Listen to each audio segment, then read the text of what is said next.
Howdy, everybody. My name is J.R. Sparrow, and I'm back. And it's been a long, long time since I've actually been out here doing interviews. And today I have a master of horror with me, Alan Katz. Not Dr. Katz, Alan Katz. Alan, please tell us who you are and why you're here today. And give us your origin story. It doesn't have to be like Batman, but give us something powerful so that it can align with the rest of the conversation. Oh gosh, does it have to be powerful? Uh-oh. Now I'm challenged. Well, my name is Alan Katz. I on the Internet Movie Database, you'd find me as A.L. Katz because when I got to Los Angeles in 1985, there was another Alan Katz who got here before me, and he had a much bigger career than he had written for MASH and Carol Burnett. Whoa. And as a matter of fact, when I first got to town, I didn't let's do the origin story because really it's so easy to jump ahead. But I grew up outside in Baltimore. My dad was a surgeon, and Like John Hopkins type area or Townsend? well, closer to town, Towson. I grew up in Pikesville. Okay, so hold on, near Owens Mill. Okay, Yeah. So I grew up in that part of town. My father was a surgeon based mostly at Sinai Hospital in Baltimore.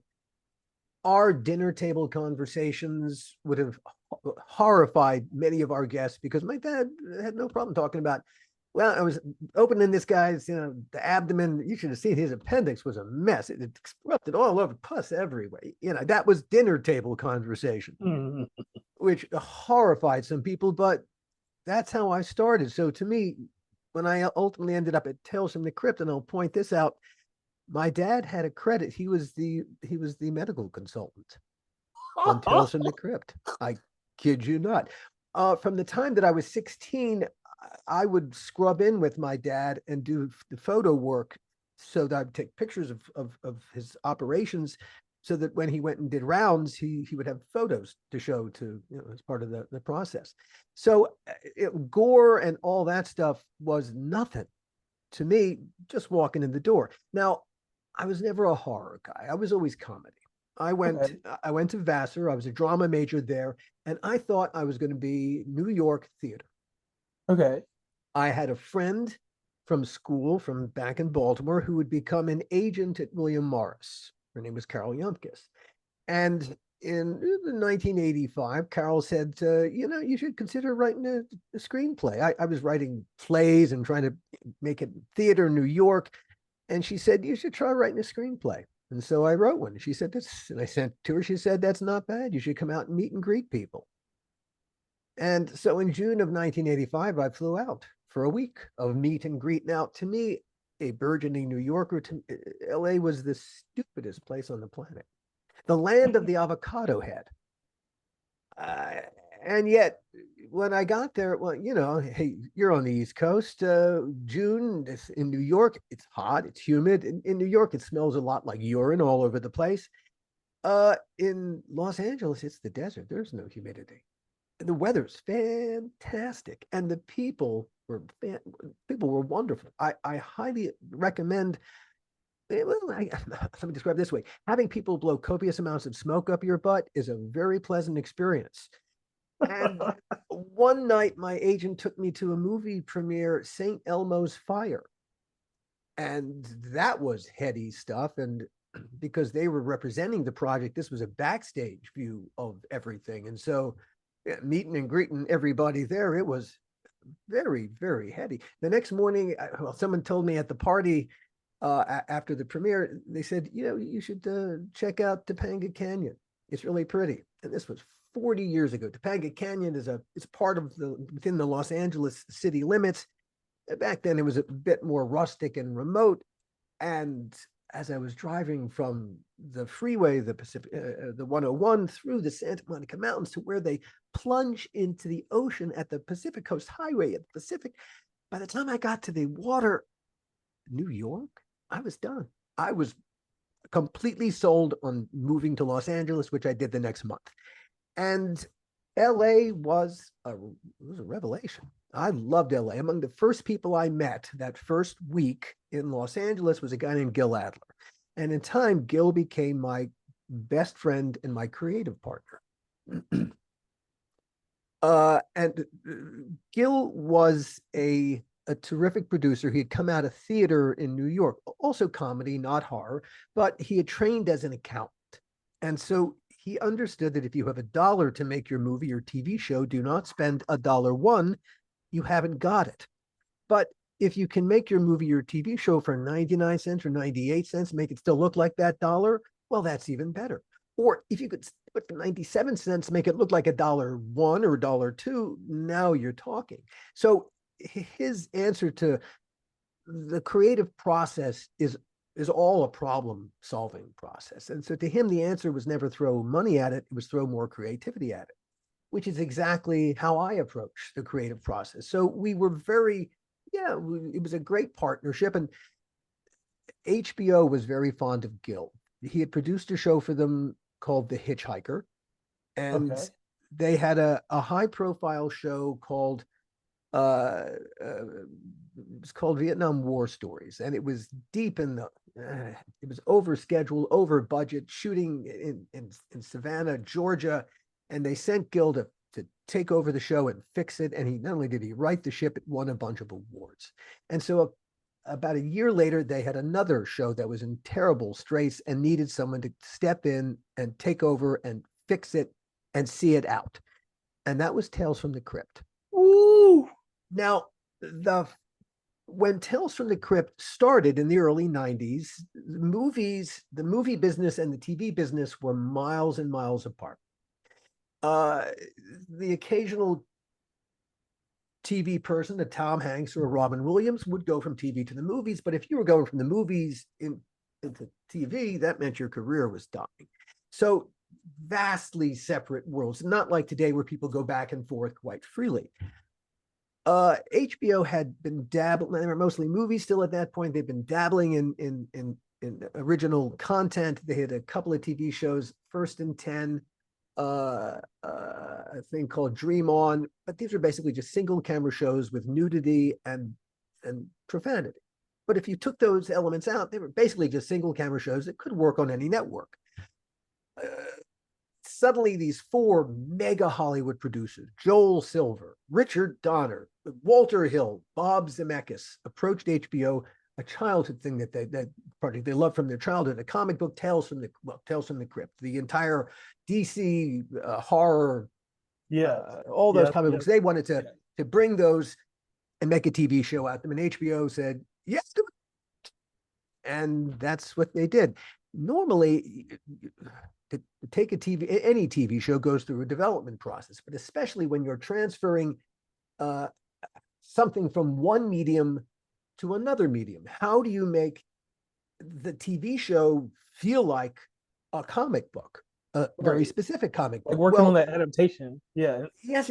Well, they never hired anyone they never hired a staff. They just started writing scripts. And so there was no development process where they decided, okay, here's how we're going to adapt them, and so that we make sure there's a quality control, and so that every frame is redolent of the comic books. Well, no one did that. By the same token, they got away with it the first season because that was 6 episodes. But by the 6th episode, it was already beginning to wear out. But HBO was happy. They ordered 18 episodes for a second season, which is a huge order for them. But they were dealing with movie producers, so they wanted to go big.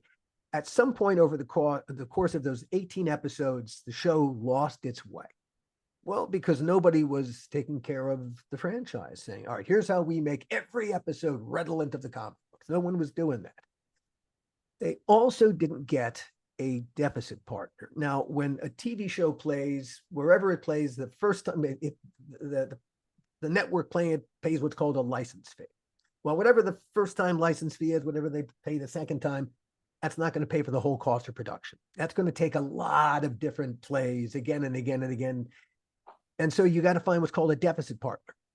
Well, the Crypt partners were movie guys. They didn't know how to make a TV show. They never got a deficit partner. So over the course of the second season, HBO cash flowed everything. And when the show went over budget, which it did, HBO cash flowed the deficit. And the night before the wrap party, HBO handed the executive producers of Tales from the Crypt a financial statement that said, guys, you are $1 million cash in the hole. If you want Whoa. that, if you want to have a third season, which is supposed to be the third and last, get out your checkbooks and pay us $1 million. Well, the third season was worth a lot more money than $1 million to these guys. So they canceled the rap party. They fired everybody. They got out their checkbooks and they paid off HBO to get to their third season. But the third season was supposed to be the end. HBO said, we want this guy, Gil Adler, to take over the show because at least it'll be run responsibly. Partners didn't really care. They just wanted their money. And so because I was Gil's writing partner, I became this, in essence, the other showrunner at Tales from the Crypt. And my two responsibilities when I went aboard Tales from the Crypt, and again, I really didn't have the credentials to do that job, except for the fact that I loved that show and I loved the comic books and I was in the right place at the right time. Extremely good fortune. Now, my two jobs became my job to make sure that the comic books were always there in every frame of the TV show. And okay, that was part of my job. So every script had to go through me before it went to our department heads, before it went to casting, before we made any episode. I was the last fingertips that typed that script. My other job was to write Crypt Keeper segments. Now, as I said, the Crypt partners didn't put the show through any kind of development process, and they didn't develop the scripts that way, and they didn't develop the Crypt Keeper at all. The Crypt Keeper in the comic books is an old white guy with stringy hair. Well, Yeah. the executive producers wanted something better for their TV show. And one day, by happenstance, Joel Silver, one of the executive producers, found Kevin Yeager, a special effects master. And Kevin agreed to make the puppet. And so Kevin made the Crypt Keeper puppet. And then Kevin found the voice. He found John Kassir. And so now you had a puppet voice, but at no point did anyone ever say, but who is he? And so whoever wrote the scripts wrote some lines for the Crypt Keeper. And yeah, he basically said whatever was there, but there was no development process. All right. My other job was to write Crypt Keeper segments. And as I sat down to write them, I had a problem. I don't know how you write for a character who isn't. And so in order just to do my damn job, I had to create a personality, a character from, I had to fill them with something. Now, I grew up loving old movies. I loved the Marx Brothers. Groucho is a god. And the Crypt Keeper became my little Groucho. And having to fill him with a personality, well, being a writer and therefore being somewhat lazy, I filled him with the closest personality at hand, mine. And so literally I poured myself into him. So the Crypt Keeper doesn't, well, he looks like the puppet. He sounds like John, but every word out of his mouth, every thought in his head was mine. So let me ask you something. So when you write at this point, so you're writing for the Crypt Keeper, did you ever like relate something that happened to you in life into like the character, like certain mannerisms, or is there something that's trademarked from you that you can see in the Crypt Keeper when you watch it today? It's his whole way of thinking. He's got this anarchic sensibility, and yet there's a kind of honor to it because there's bad people get what's coming to them in the most disgusting, ironic, hilarious way possible. The universe works, and there's an absolute moral code to it. It's just twisted. That's all. So in essence, I kind of brought my own twisted moral code to it. And that's really but that's why I love Tales from the Crypt. That's why the comic books appeal to me, because I didn't put them there. They were there. I just took them and said, well, I relate to this. Well, can I ask you another question? What did you think of the animated series? I never watched it. That was after my time. And that was, by the time I got to season 7, I was spent. And we had done 2 feature films by then. We did a very good, now over the course of season 3, when Gil and I took over the show, what was supposed to be the last season, well, we turned it around, because not only did we reinvigorate the franchise and the storytelling, and we got A-list actors to come and be in our TV show. The more important thing was what happened to the Crypt Keeper, because the Crypt Keeper really at that point became the franchise. Yeah, And personified. the reason that I think a lot of people, why I think I do a lot of I wish I could do more live events, horror conventions, and I Yes. love bumping into Tales, spending time with Tales from the Crypt fans. And one thing that is surprisingly, man, it's a lot, if not all the time, it's for a lot of people, Tales from the Crypt was their Tales from the Crypt was their gateway drug to horror. And something about the show, about the Crypt Keeper, made it didn't matter what the Crypt Keeper said or what we did in the series. He seemed to make it okay, that there was kind of a nod and a wink that it's okay, everybody. We're just having some fun here at someone's expense, but it's not ours, so don't worry about it. He seemed to make it okay. And the Crypt Keeper becoming the franchise turned the series around. And that's really why Universal shortly thereafter said, we'd love to do a Tales from the Crypt feature films, and we, of course. All right, and we'll get into that in just a second, but you did something else. Yes. Children of the Corn 2, before we jump into that. Now, as a kid, I tell everybody, I was born on July 13th, 1985. Hmm. So I was in part of one of the greatest generations of horror as a smart and smooth element. We had computer generated stuff at some point, but me and you were talking like, let's go from These are all practical effects. Even Tales from the Crypt, we didn't have anything computer. Everything was practical. It wasn't until 1992 or 93, whenever Terminator 2 came out, that's when things shifted. And I always say that, and everybody I talk to agrees with me. I don't know if you agree with me on that, but it was like that and Lawnmower Man, that's when things shifted. But growing up, Children of the Corn, and I'm from Virginia, but we traveled to Ohio and Indiana. Going through places in Indiana, even though I know it don't have anything to do with it, Children of the Corn had me scared. I'll tell you the states: Indiana, Iowa, any of these flat places, even parts of Ohio. So please tell me about your experience with the Children thing of the that Corn 2. walks behind the rose was haunting you. Yeah. So tell me about your experience with that and what made you write for Children of the Corn 2. Well, all right, here's the story of how Children of the Corn 2 came into being. It's a very Hollywood story. Among the producers of Freddy's Nightmares, which is another show that I did, that Gil and I did with Gil, the Gil produced, and I wrote a couple of episodes. One of the producers was a guy named Scott Stone.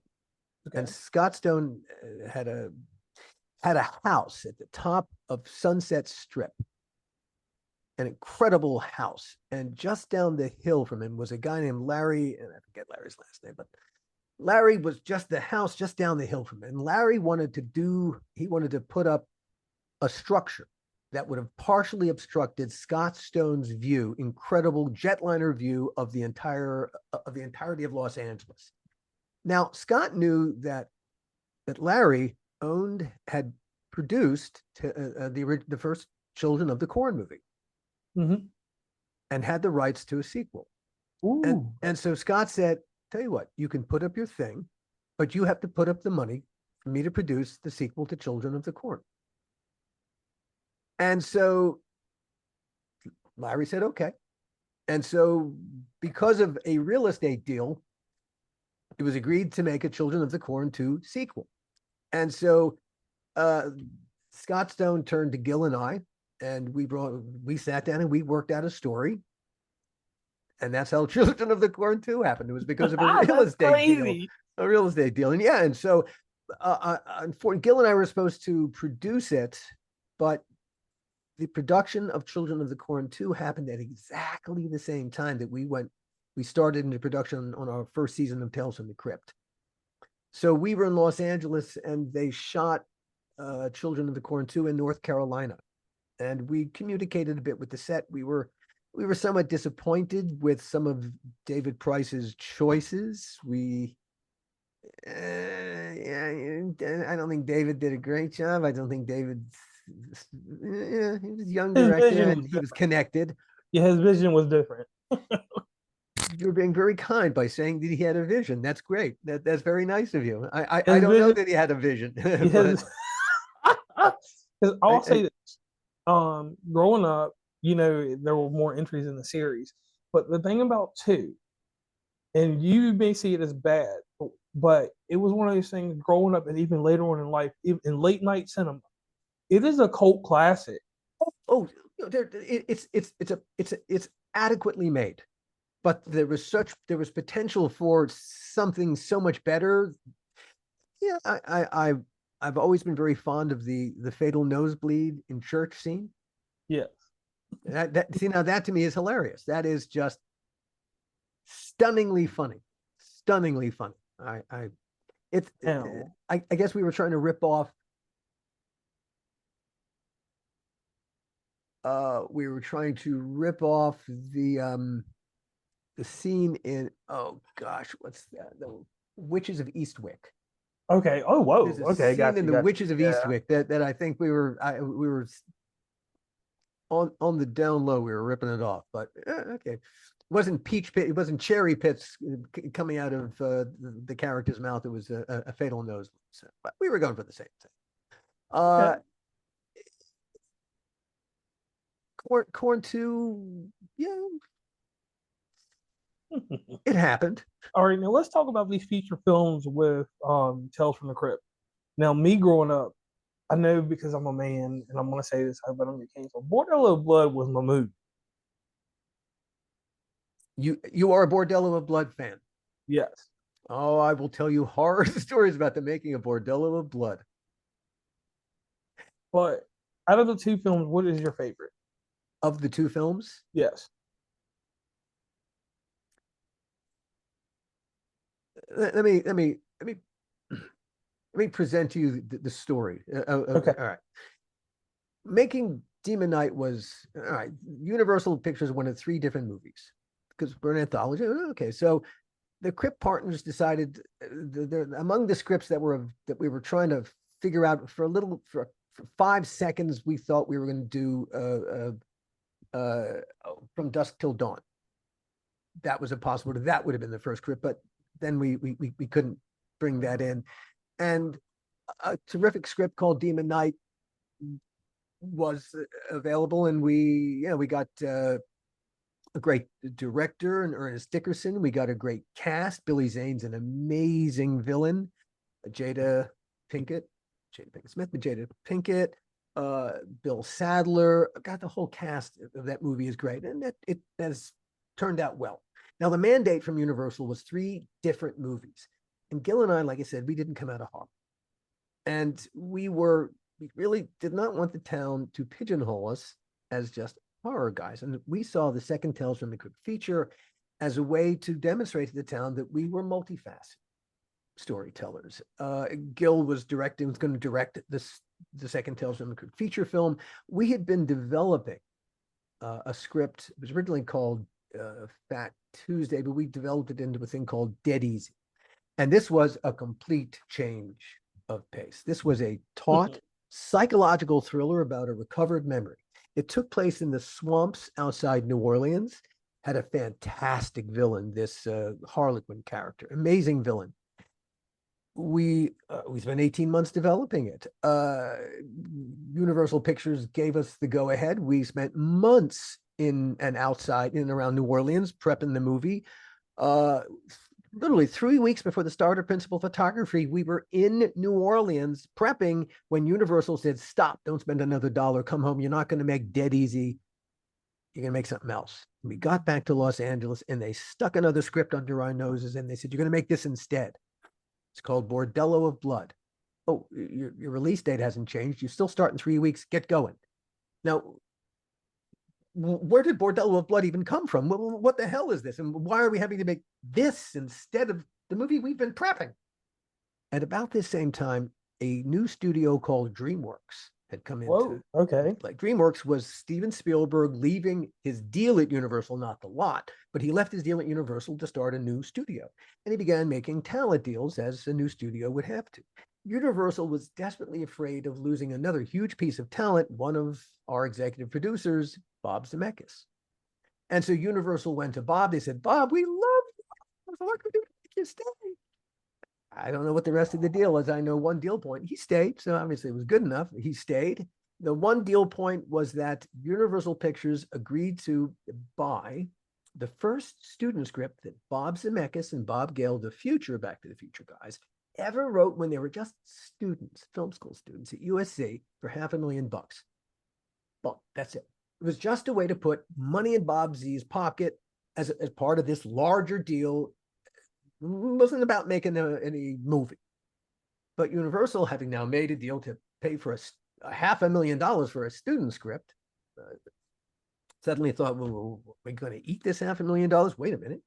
Bob was about to executive produce this other horror movie, this Dead Easy thing. We spent, what, $50,000 on that script? Screw that. We'll take it out of our budget. Guys, they said to us, you're going to make Bordello of Blood instead. Look, it's got Bob Zemeckis and Bob Gale's name on it. Instead, it's bigger than Alan Katz and Gil Adler's names. Guys, you start in 3 weeks. Start rewriting. Get going on making this movie. And so we all went from making a project that we were all really devoted to. We'd spent a year and a half thinking about it. And the whole creative team at Tales from the Crypt, the whole creative team had been in New Orleans getting ready to make a movie that we were all deeply invested in. I mean, really invested in. And now we were being told, no, you're going to go make this student movie. That's crazy. In which we had no investment and was a movie. And this is all the behind the scenes. The movie that we ultimately got produced is one thing, but this was literally a movie that nobody making it wanted to make. Our hearts were not in it ever for 2 seconds. And once Universal made that terrible decision that we should make this movie for all the wrong reasons and with no time in which to fix it. Now, among the creative problems, rewrite the script. Okay. The hero, Rafe, is a small town detective. Now, ask yourself, how much business can a detective really do in a small town? None at all. Not enough to be a small town detective. It's a character who doesn't actually exist. In reality, only in the minds of 2 film school students who haven't lived it for 2 seconds in the real world would such a character. And so we were dealing with characters that a hero who didn't exist. And so there was no way to create a character that you go, well, here's why I'm this. Undoable.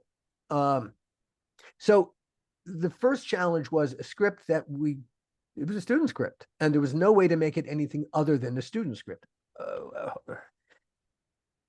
Once Universal made that terrible decision, it seemed like everyone from the top down began making terrible decisions. Gil and I, all right, we thought let's at least cast some decent actors, and we'll muddle through. Joel Silver took over casting the 3 leads, took it out of our hands. We wanted for the Rafe, the detective character, Danny Baldwin. And Danny would have given us a good, gritty performance. It would have been at least real. To this day, I can't tell you why Dennis Miller. I haven't a clue. Right. I don't know. It was never explained to us. It was simply a fait accompli. Joel said, I got you, Dennis Miller. Now, here's the thing about Dennis. Dennis didn't want to do the movie either, in the worst way. Seriously, did not want to do it. And he said, all right, I'll do it for $1 million, figuring no one in their right minds would pay him $1 million. No one had ever paid him $1 million to be in a movie. Nothing even remotely like it. He'd gotten scale. And yet, Joel said yes. Now, we didn't have $1 million in our budget. $12 million movie. We had $500,000. So we went to Universal. We said, could we get some help here? A little breakage. They said, we don't care about Dennis Miller. He's nothing to us. We don't know why you cast him. And yeah, indeed, the problem was our audience was coming for special effects makeup. Dennis Miller, it's nothing to them. Why would you spend an extra dollar on an actor your audience could not care less about? And yet, $12 million movie. Okay, so we took the money hey, where was all the money in our budget? Special effects makeup. We took it out of the thing our audience wanted to see to pay an actor our audience didn't care about because of this a decision the executive producer made. All right. So already we're heading down. What are we That's a doing? bad road. Why are we making these decisions? Now, I knew why Joel wanted to cast Erica Leniak. He wanted to have sex with her, but that was never going to happen. She was in a long-term relationship, and really, it's like the second after she agreed to be in our movie, Bordello of Blood, she decided she didn't want to be that kind of actress in these kind of movies. And so Gil, whenever he directs and produces things, he likes to start shooting on a Thursday. So you have Thursday, Friday, and then if you have problems, you have the weekend to rewrite and fix things, and you start afresh on Monday. And so we had started shooting the movie on a Thursday, some stuff in the bar that doesn't do with any of the principals. And Erica Leniak was supposed to fly on Saturday to be in wardrobe on, well, to fly on Sunday to be in wardrobe on Monday to work on Tuesday. And on Saturday, I'm talking to her manager, and he's saying she's not going to get on an airplane unless she rewrite the script. She doesn't want to be that kind of, doesn't want to do this part anymore. Doesn't want to do the part the way it's written. Well, we already started shooting. You know, these ships have sailed, but she didn't want to play a former porn star. Well, a lot of the movie is kind of, a lot of the details, how the Rafe Goodman character gets connected to her is, well, if you start pulling the threads on that, everything's going to come apart, and we're shooting. We're shooting. I don't have time to fix this script. There's no way to fix this script. But we finally agreed to, she was formerly an overweight porn star. I forget how we described her in the movie, but she agreed, and so she was unrecognizable, and she agreed after an hour of arguing with her manager that would be the change. And so I hurriedly rewrote the script over the weekend so that she would fly on Sunday to be in wardrobe on Monday to work on Tuesday. That was Erica. Whoa. Now, Angie was a whole other thing because we wanted Robin Gibbons to play the villain. Yeah, like that would have been awesome. For sure. For sure. Now, at the same time that we were making Bordello of Blood in Vancouver, why we were making in Vancouver was because Joel was always at war with the IA, the union that represented our crew. And sometimes Joel was winning the fight, sometimes the IA was winning the fight. They had just struck us when we were doing a TV movie for Fox. They had shut us down. And so Joel's attitude was, screw me, no, screw you. And so rather than shoot Bordello in Los Angeles, we took it away from Los Angeles, just screw the IA. Now, the union, care less, it's our crew members who are really screwing, but okay, never mind that. So we went to Vancouver just to get away, just to say screw you to the IA. Now, because we were going to be shooting a movie in Vancouver, Joel was making another movie at the same time in Seattle, a thing called Assassins with Antonio Banderas and Sly Stallone that was being directed by Dick Donner, another of my executive producers. All right. So one day on the set of Assassins, Stallone approaches Joel. He says, hey, Joel, you're going to be making a movie in Vancouver. Put my girlfriend Angie in your movie. That we could visit each other across the border. And Joel, instead of being a responsible executive producer and saying, that's a great idea, Sly, but let me check with the guys to make sure it works for them. He said, that's a great idea, Sly. Period. And so he committed us to hiring Sly Stallone's girlfriend as the villain in our movie. Now, Angie's a terrific human being. She's a lovely, lovely person. She really is. She's a wonderful person. But we didn't cast her because we thought she was a surprise. We had seen something and thought, here's the thing. It's not, I think Angie did the best she could, but that's also part of the problem. In Demon Knight, Billy Zane is great. He's a great villain. Yeah. He's played a couple of different villains. He's a great villain in Titanic. And the reason he's great, I've cast a lot of actors over the course of my career. I promise you, whenever I cast an actor to be in a movie or TV show, the last thing I ever wanted them to do was act, not for the camera. You're doing a play, yeah, you got to act because the people in the last row have got to see and hear you, so you have to act. But the camera is right in your face. Right. And so the last thing you want to do is act because the camera will see every last bit of that artifice and we'll have to cut it out. I hire actors to be as, in essence, really as nakedly honest as they possibly can be. We'll give them a different name, we'll put some words in their mouth, but at certain key moments, they're going to have to turn on those emotions. They can't act them. They have to be as absolutely real. And that's why it works. And so the reason that Billy Zane's a great villain is because there is something villainous inside of him. He's an egomaniac. And the reason he is so good at being villainous is because he's not acting. These are villainous qualities to him. Thank goodness he has them because he's a convincing villain. True. Now, Angie Everhart is a wonderful human being. She's lovely, terrific person. There's not a villainous bone within her zip code. There's not a villainous bone. She's lovely, terrific person. And she had no experience acting, really. She was a model. And so when we put the script in her hands to play the villain part, well, she had to act it as hard as she possibly could. And that's the problem. That doesn't work for the camera. And so Angie is working her heart out. But the problem is she's acting and the camera sees, I certainly see her acting every time and it's not her fault. She has no choice because you cast actors to be. There's nothing villainous inside her. She had no choice but to act. If she had just done it straight, so really, but basically she ain't a villain because he's not a villain. Right. So every day making that movie was stupider than the day before. And I should point out also that Stallone had an ulterior motive when he got his girlfriend into our movie. They were engaged. He wanted to break up with her, and we were the consolation prize. And 2/3 of the way through the movie, he did break up with her. And he said to her, "Hey, I got you a movie, didn't I?" Now, we were aware of the fact that he was cheating on her on the set down in Assassins. How did we know? Because their production office talked to my production office.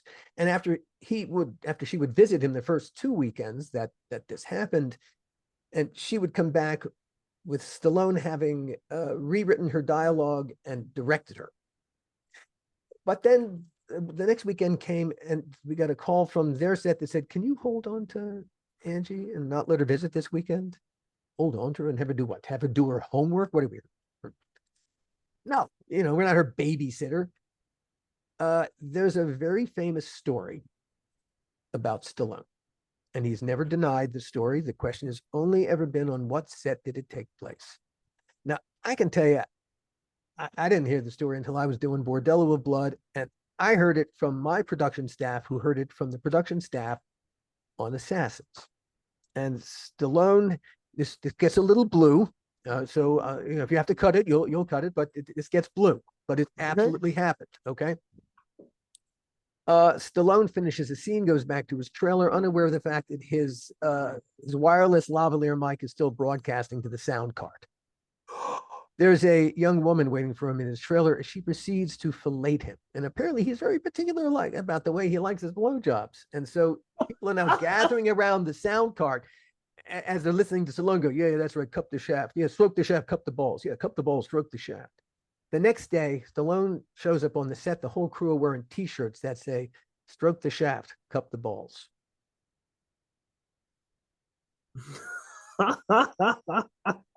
It happened. It happened. Like I said, he's never denied it. The question has only ever been on what set did that take place. And I would tell you Assassins, because I heard it the way that I heard it. Right. I didn't hear it gossip between people 1,000 miles from a movie set. Yeah, I heard it from movie set to movie set. Anyway, this was a demoralizing process because we shouldn't have been in Vancouver. The thing about horror movies, our stock and trade is night. We were shooting our movie in July. When you're that far north in July, you know what you don't have a whole lot of? Night.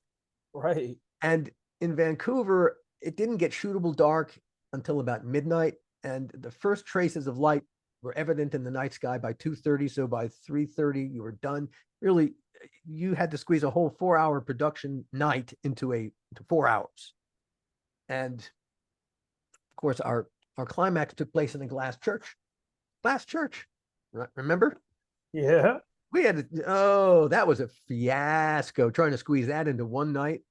Oh my God.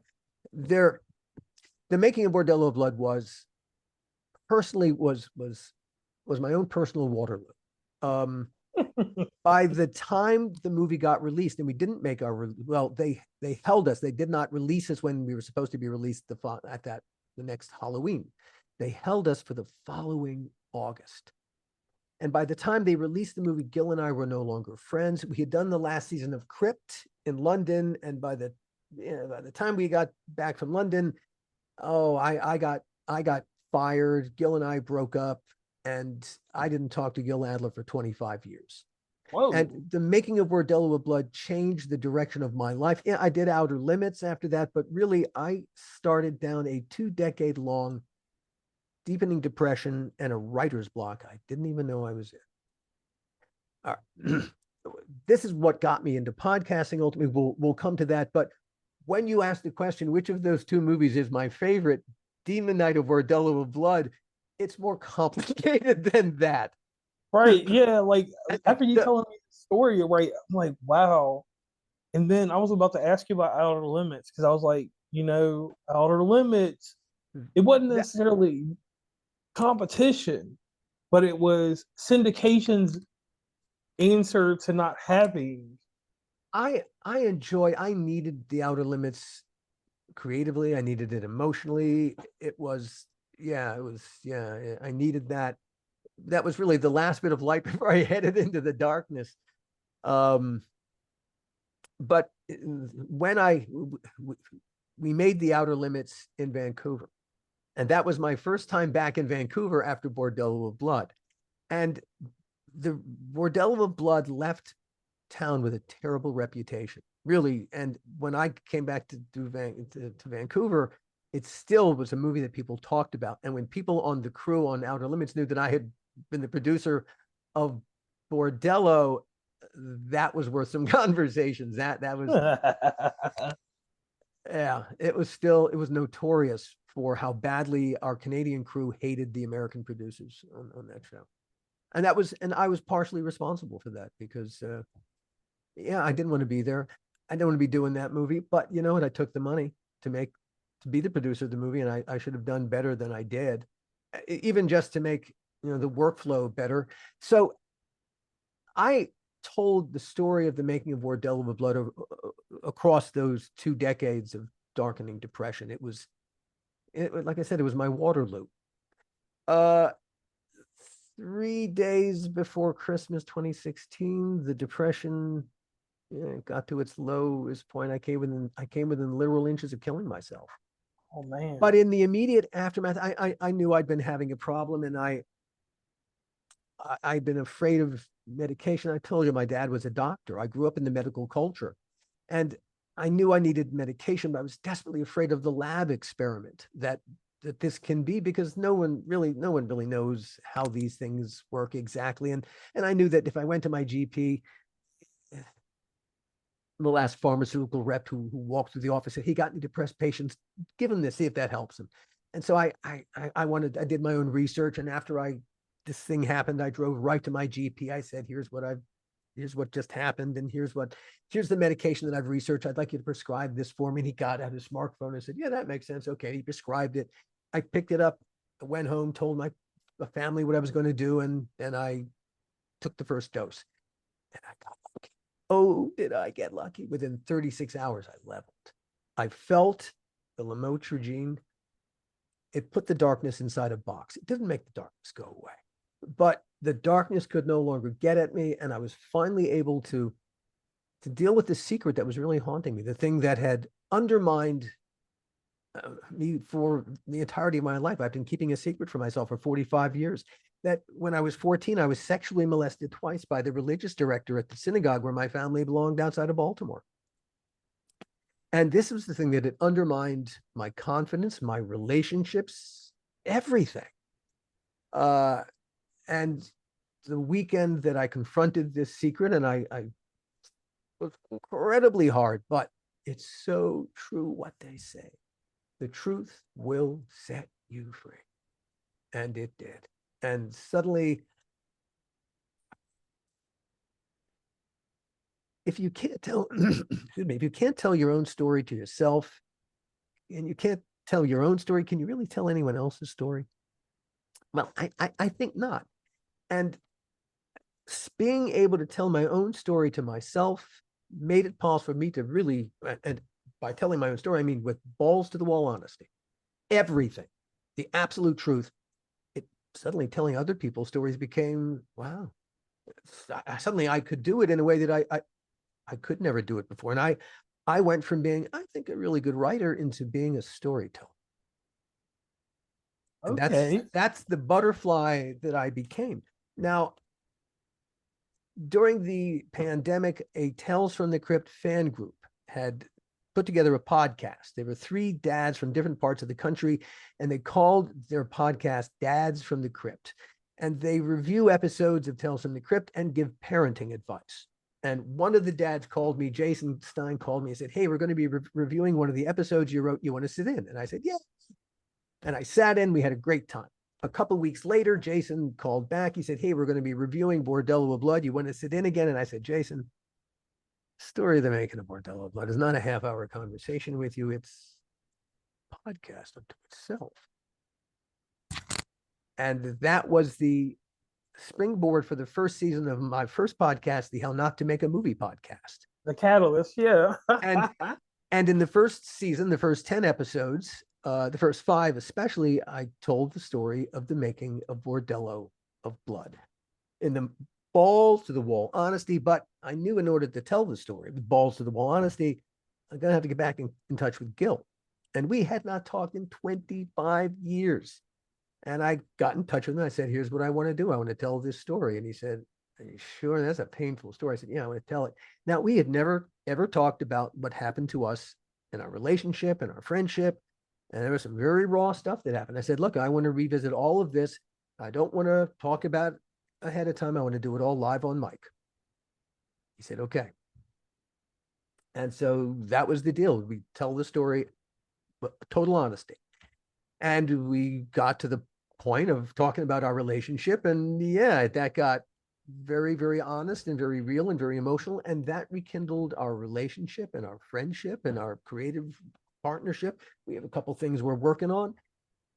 But I also found I loved storytelling in the medium of podcasting. And we did a second season, a third season, and then into a 4th season. And after the first storytelling season, it became about the How Not to Make a Movie podcast is a nuts and bolts appreciation of the filmmaking process. And yeah, told from inside. And what happens when occasionally the filmmaking craft turns to crap.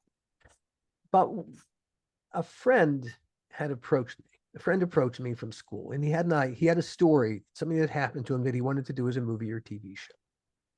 Now, the thing about taking an idea from, let's say my head and turning it into a movie or a TV show, let's say,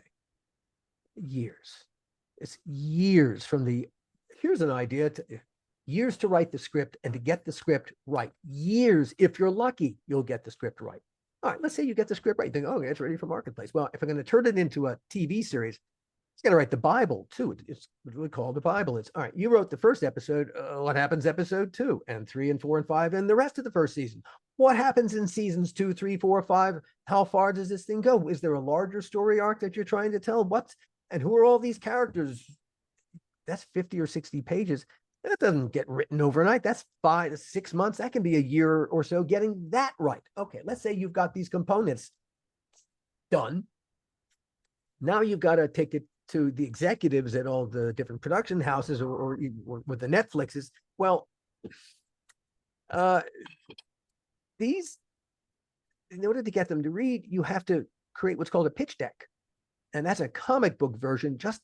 That's just to get them to read. All right, let's say you've gone through all this process and you get them to read.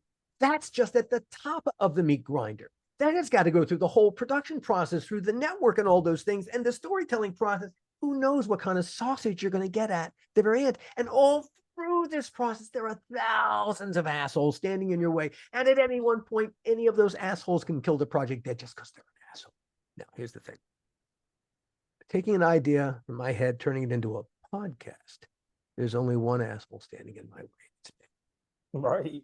And so long as I'm willing to do the work, all right, I'm going to have to find the audience or help the audience find it. But okay, it's about creating great content.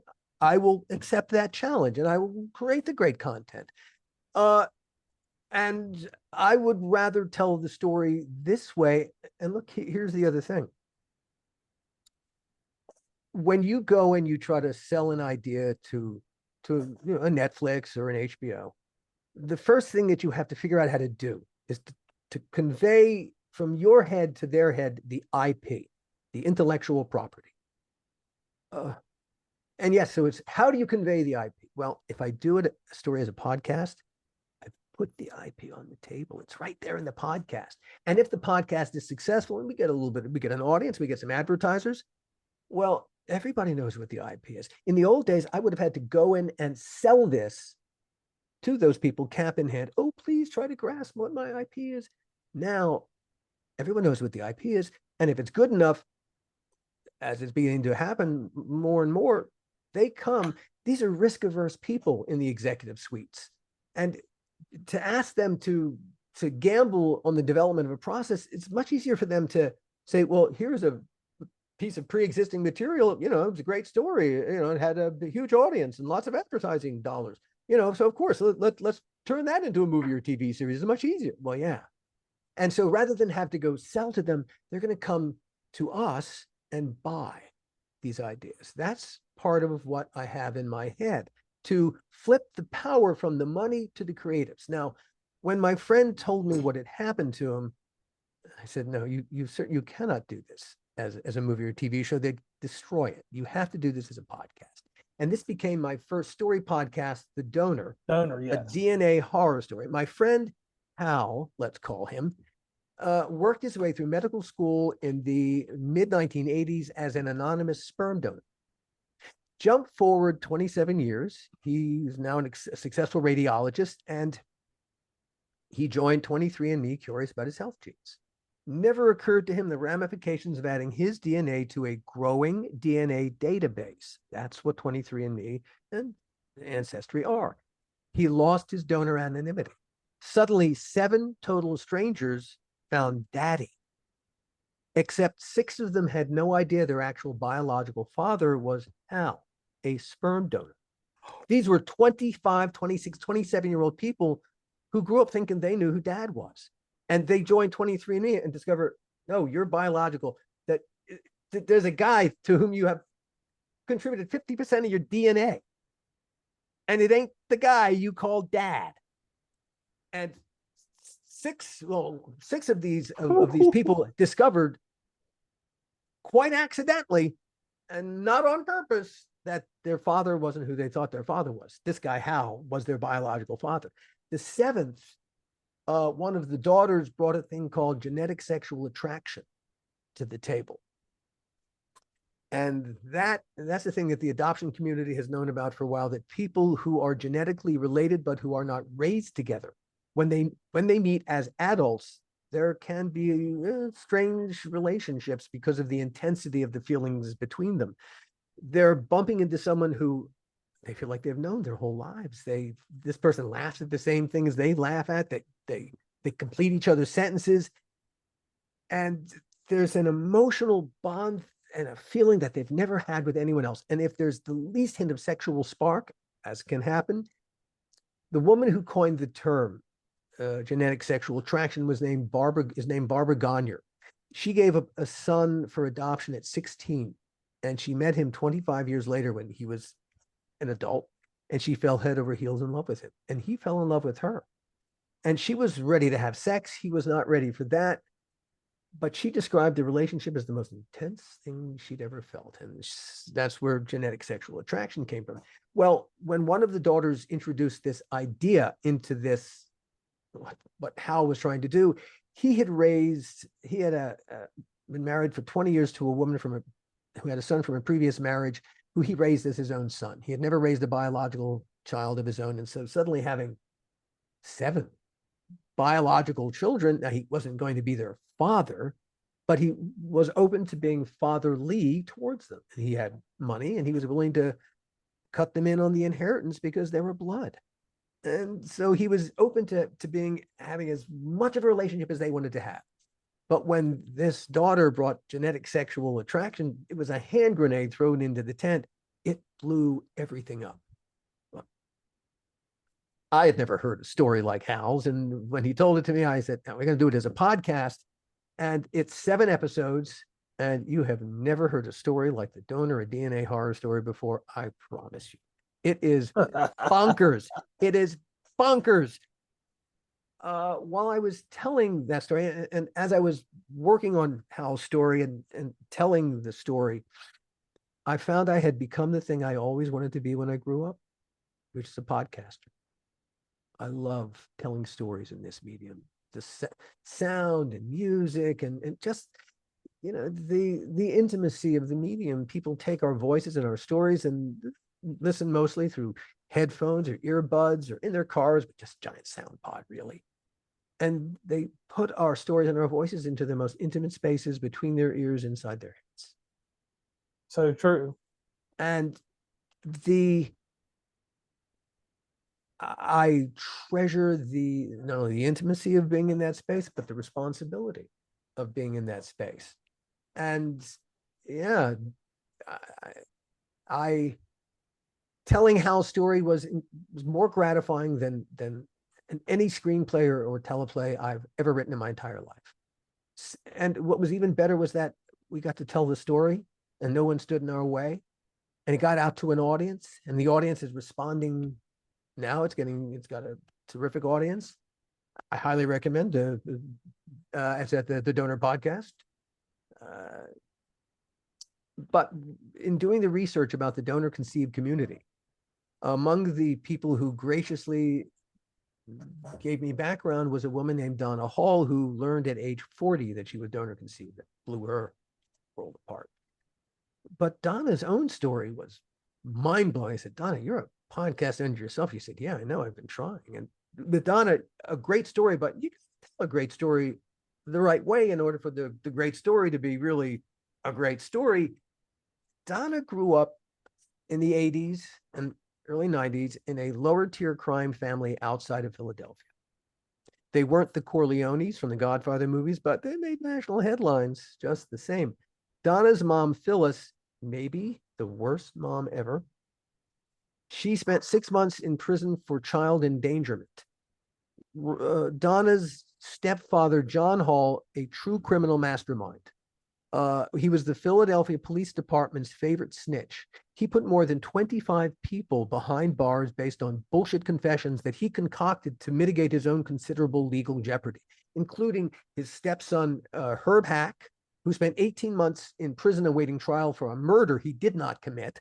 And John Hall put a man named Walter Ogrod on death row in Pennsylvania for 24 years for a murder Walter did not commit. When Pennsylvania finally admitted its mistake and they let Walter out, they paid him $9.1 million for their mistake.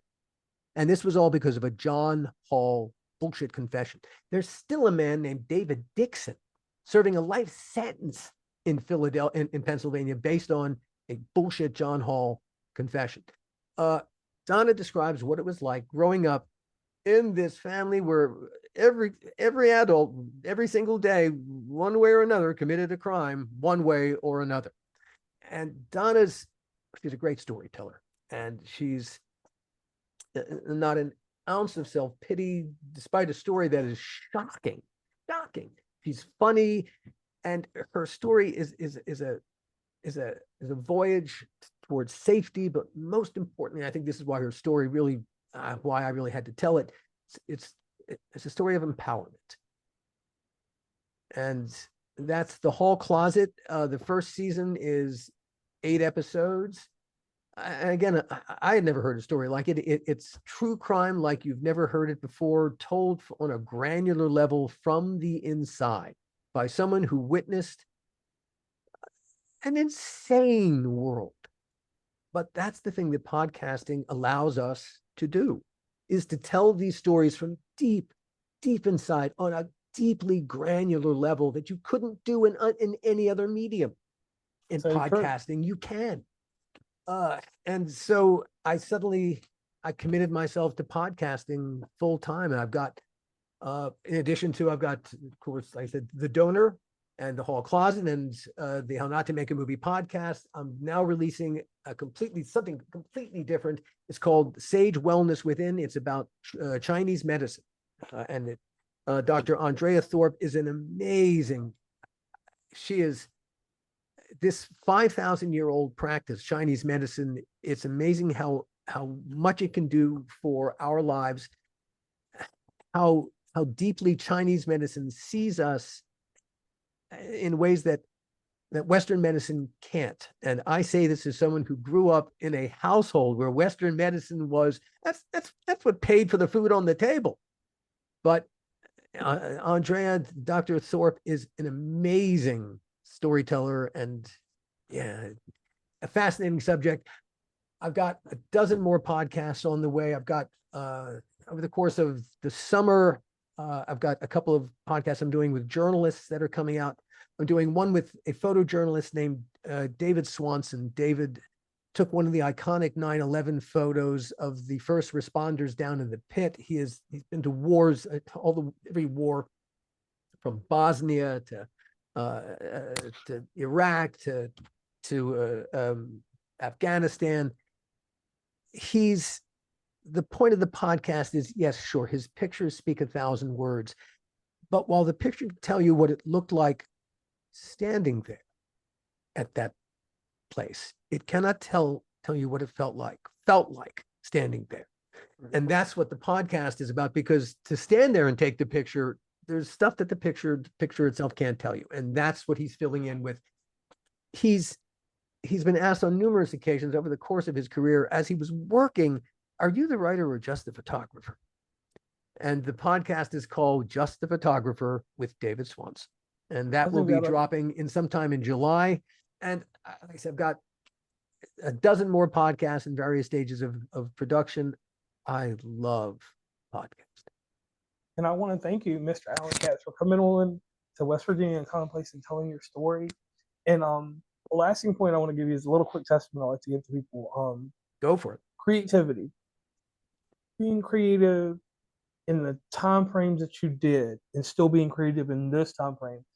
That I don't even have an adjective or something, just any way to describe that. I want to thank you one thing for preservation of that, because the art of storytelling, as we both know it, is dying because of the attention span.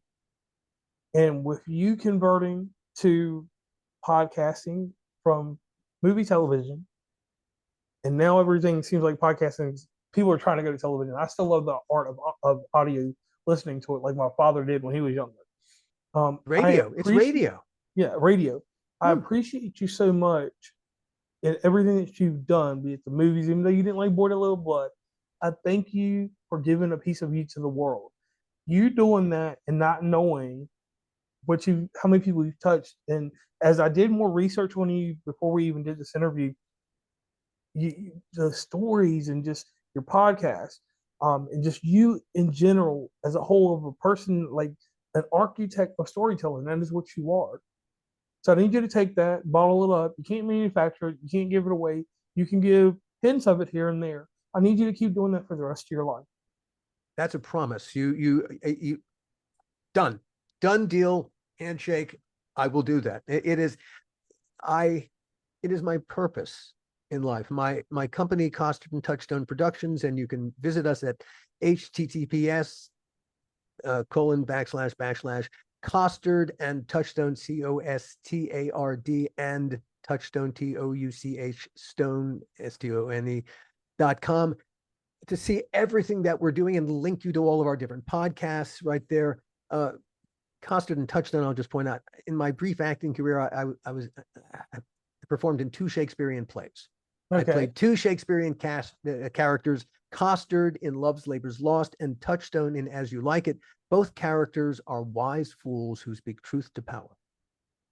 And so Costard and Touchstone is about a wise fool speaking truth to power. That's what Costard and Touchstone is. That's why the company is called what it's called. But if you come find us at costardandtouchstone.com, you'll see everything that we're doing. Oh, there was a question you asked. Oh, the creativity. Wasn't it something creativity? Yeah, the creativity, it flows from honesty. And that's really the goal, is tell an honest story the best way possible. And our goal is to make the world a better place through storytelling. And And on that note, that is our mission. And on that note, I'm going to leave that as a gem inside this episode. I thank you for coming on. And in the show notes, the greatest part of a podcast, also for the reading community, you will be able to find any in which way you would like to communicate, get involved with Mr. Katz. And you can go back and see some of his early work and some of the work he doesn't care too much about. Definitely, I'm going to have to, one thing I'm going to say before we get off here, I've got to go back and watch Demon Knight. Because I got to remember, what year would Demon Knight have been? 95? Yeah, something like that. Yeah, so I gotta go back and watch during that period, because during that period of time, I mean, I was only like, it's a really good movie. I mean, Ernest is a wonderful director. He's a great visual stylist, and that's a successful movie. It's right. really well made. Really well I'm gonna made. pull that back out, and I'm gonna watch it with my son so he can understand what real horror is about. And when I say that, our generation, we grew up in a generation where the aesthetic was you. The aesthetic was your partner. The aesthetic was everybody that took that creativity of puppeteers and everything, all the motions, all the things that were mimicked, even your movements, because they probably took some of your gestures too. We don't have that anymore. I'll give it to you, and I'll give it to Jim Henson and his people, and I'll give it to Spielberg just a little bit, only because of ET. That's all. But the thing is that is a dying art. So I want to make sure that this audience goes back and pays attention to Tales from the Crypt. And I'm going to push Demon Knight, because we do a little outdoor movie theater. I know I got to go through Swank or whoever to get the license to it, but after I watch it and I can give it the seal of approval, I will definitely put it back out there.